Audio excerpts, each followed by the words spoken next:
झांसी का ऑफिशियल पहला दौरा कह सकते हैं जिला बनने के बाद, परंतु आज से 5-7 महीने पूर्व भी आना हुआ हिसार के नाते से। आज हमने जिले के पूरे इंडिपेंडेंट जो हमारे पास शिकायतें आई उनको लिया है। लगभग 12 शिकायतें हमारे पास आई हैं और 12 में से 2 पेंडिंग हैं। कुछ कैंसिल हो गए, जैसे उनकी बात तय हो गई या फैसला हो गया, और 3 को हमने री इंक्वायरी के लिए बोला है। इसी प्रकार हमारे पास आज हमने फतेहाबाद जिले के भी कुछ 10 केसेस रखे हुए थे, जिनमें से 2 पेंडिंग छोड़े, बाकी हल हो गए। तो टोटल 22 केसेस में से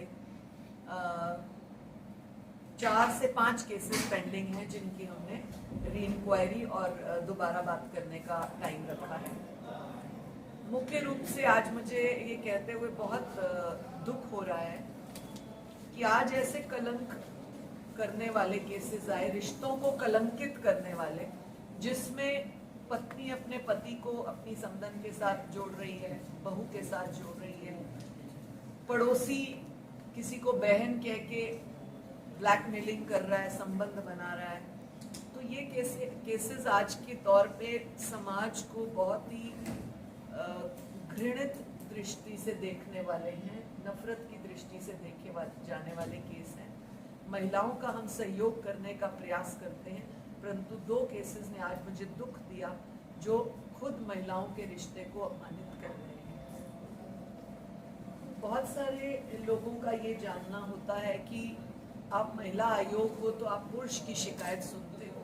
आज हमने 2 केसेस इसी नाते पुरुषों के सुने हैं, जिनमें केवल इस बात को हमने वैल्यू किया और ध्यान रखा, क्योंकि उनमें जो पुरुष है वो अपनी बेटी के बचाव में बात करना चाहता है।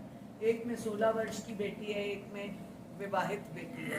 इसलिए हमें इस बात को ध्यान में रखना है कि हम पुरुष ना लेकर उसकी बेटी को कैसे हम सम्मान की दृष्टि से सुविधाएं दे सकते हैं या उसको उस जंजाल से बाहर निकाल सकते हैं।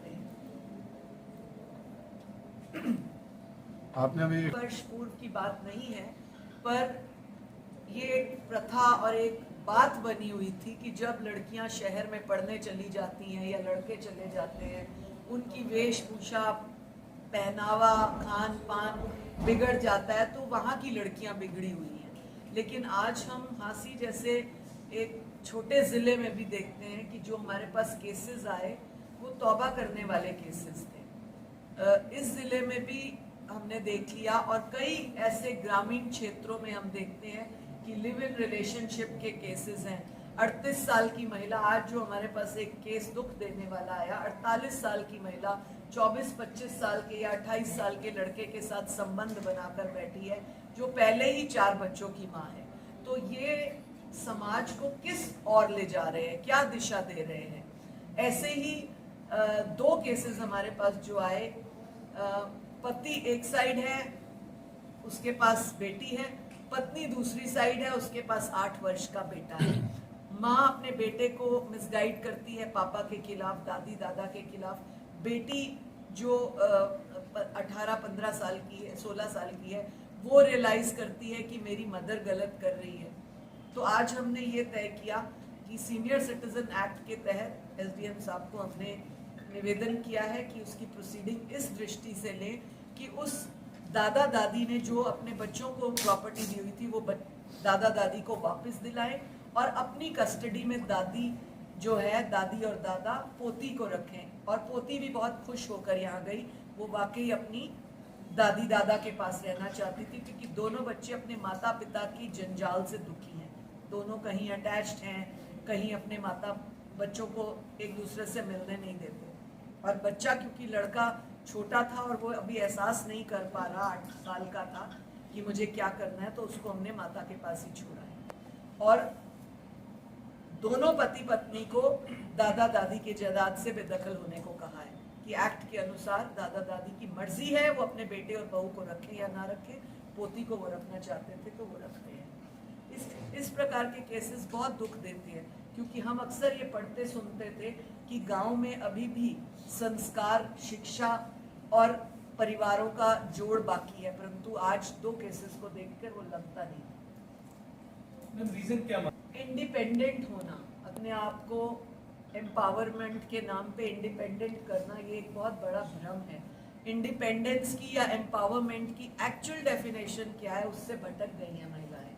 जो महिलाएं कहती हैं हम इंडिपेंडेंट हैं, काम कुछ नहीं कर रही। जो 2 केसेस मैंने आपको बोले, दोनों में महिलाएं कोई काम नहीं करती हैं, हाउस वाइफ हैं, परंतु अपने आप को इंडिपेंडेंट रखना चाहती हैं कि पति से हम इंडिपेंडेंट हों। जब मंशा देखी गई, सबूत खंगाले गए, व्हाट्सएप चैटें खंगाली गई, तो वो कहीं ना कहीं अपने इंडिपेंडेंस के नाम पे संबंधों में दिखी, जो कि समाज की दृष्टि से और बच्चों की दृष्टि से अच्छा नहीं है। उनका बच्चों का फ्यूचर क्या होगा, वो जो जहाँ पर रिश्तों में बंधी हैं, बच्चे उस रिश्ते में क्या कहेंगे। अभी हाल ही में आप लोगों ने मीडिया में भी 2-3 दिन पूर्व देखा, बहुत चल रहा है, एक महिला ने शिकायत लगाई है कि मेरे लिव इन रिलेशन वाले आदमी ने, पति भी अब उसको नहीं कहती है वो, मेरे साथ लिव इन वाले आदमी ने अब मेरी 16 साल की बेटी के साथ दुष्कर्म किया और 376 लगवाया है। मैं पहले से ही आगाह कर रही हूँ, आप लोगों के साथ लिव इन ही वही लोग करते हैं जो ये देखते हैं आपकी 12, 13, 14 साल की बेटी है और आप अपने पति से अलग हैं, डिवोर्सी हैं या पति की डेथ हो गई है। अक्सर नजर आपके ऊपर वही लोग रखते हैं। ये महिलाओं को हम बार बार कहते हैं कि इस बात से आप अवगत रहिए, आगाह रहिए, संभल कर रहिए, परंतु वही केस हमें आज देखने को मिले को तय करना होगा। परंतु मैं ये जानती हूँ कि हम जब दोनों पक्षों को बुलाते हैं और दोनों की बात सुनते हैं, भला ही आज का एक केस हमारे पास एक था जिसमें पुरुष ने ही शिकायत की थी on behalf of his daughter, तो हमने इसीलिए उस केस को सुना है, समझा है, और हमने ये देखा कि वो व्यक्ति की पत्नी कहीं और संबंधों में है और उसको ये चिंता है कि मेरी बेटी का जीवन ना बर्बाद हो। इसलिए हमने उस केस को प्रायोरिटी दी और हमने उसको सॉल्व करने का और नेक्स्ट डेट रखी, ताकि हम पुलिस को जो हमने आदेश दिए कि हम सबूत जुटा सकें। इंडिपेंडेंस के आप मामले कह रहे हैं, जो आप दिल्ली का हमें हवाला दे रहे हैं, इस तरह से पिछले दिनों में भी एक हुआ कि एक क्वालिफाइड व्यक्ति ने अपनी जीवन लीला समाप्त की इसी वजह से।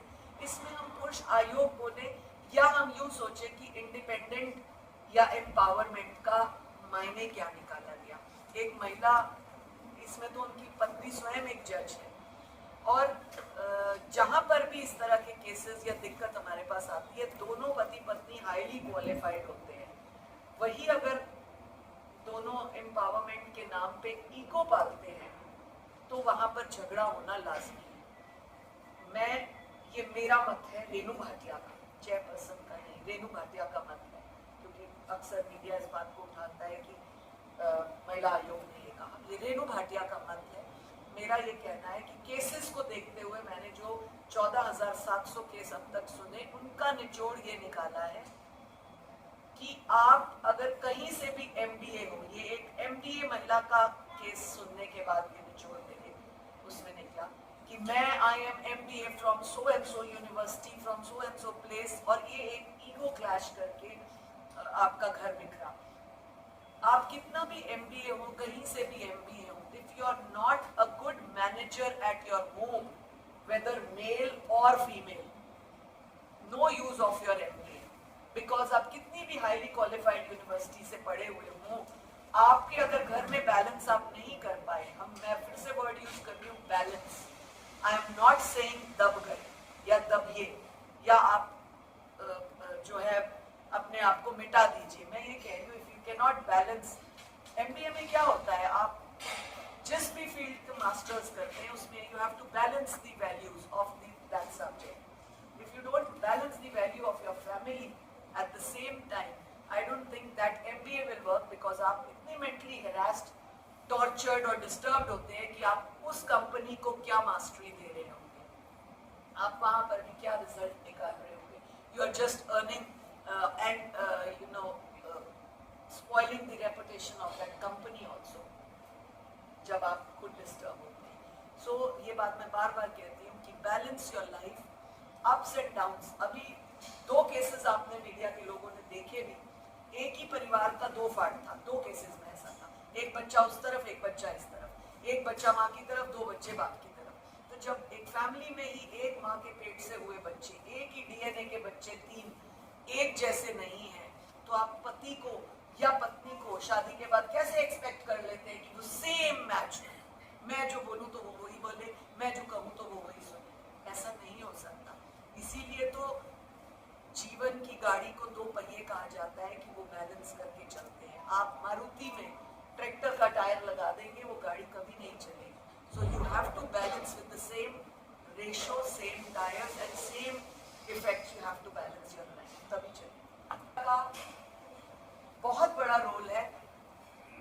आज हम जो डेवलपमेंट कर रहे हैं वो इसीलिए तो कर रहे हैं कि फ्यूचर बढ़िया हो, एक भारत एक विकसित देश कहलाए, मगर हम उस विकसित देश के नाते उस सोशल मीडिया का मिसयूज करते हैं तो वो विकास कहाँ होगा, वो तो आपके जीवन का नाश होगा। तो सोशल मीडिया एक बहुत बड़ा प्लेटफॉर्म है जिसको आप सही इस्तेमाल, किसी भी चीज का, मैं एक एग्जाम्पल के लिए बोलना चाहूंगी, रुष्ट शब्द कि आप तेजाब को किसी के मुंह पर गिराए तो क्या असर होगा, और तेजाब से आप वॉशरूम टॉयलेट साफ करें तो क्या असर होगा। यूज एक ही चीज का 2 तरह का है, तो use and misuse of the thing gives you the result.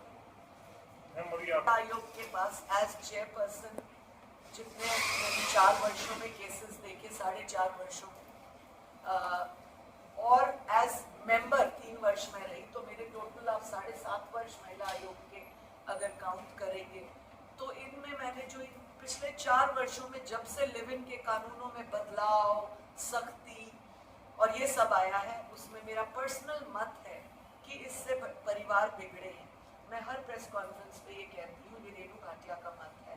मैंने आज तक एक भी पति ऐसा नहीं देखा, एक भी केस ऐसा नहीं देखा जिसमें किसी आदमी ने किसी लिव इन वाली औरत के लिए अपनी पत्नी को तलाक दिया हो।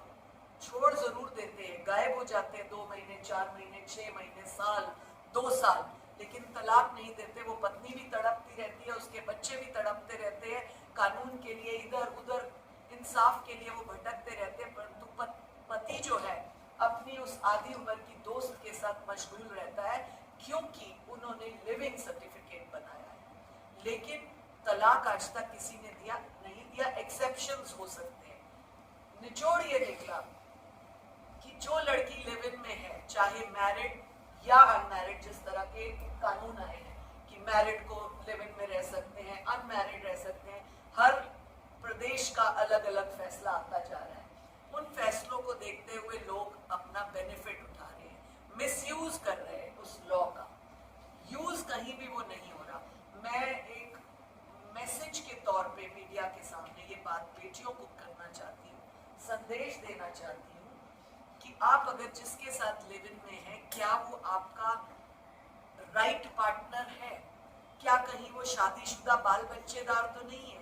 कहीं आप किसी थाने में, महिला थाने में, किसी जनरल थाने में जाके बाद में ये तो नहीं कह देंगी कि मुझे पता नहीं था वो शादीशुदा है, मुझे उसने धोखे में रखा, मुझे उसने बताया नहीं। तो आप लिव इन में उसको अपनी जिंदगी के 2 साल, 3 साल, 4 साल दे देती हैं और उसके बाद आप 376 लगा देती हैं कि मुझे उसने धोखे में रख के जबरदस्ती की, मुझे शादी का झांसा दिया। आप 4 साल तक किसी के साथ रहती हैं, क्या आप उसके कभी घर नहीं गई? आप उसके साथ लिव इन में एक शादीशुदा औरत की तरह रह रही हैं, चूड़ा पहन लेती हैं, वो आपको फॉर्मेलिटी के लिए किसी आर्य समाज में, किसी मंदिर, किसी मस्जिद, किसी गुरुद्वारे में जाके आपकी मांग भर देता है, चूड़ा पहना देता है, आप उसी चूड़े और शादी के लहंगे तक खुश हो जाती है। क्या आप तहकीकात नहीं करती? तो फिर यहाँ पर पढ़ाई का क्या फायदा, जो अभी आपने मुझसे प्रश्न पूछा था।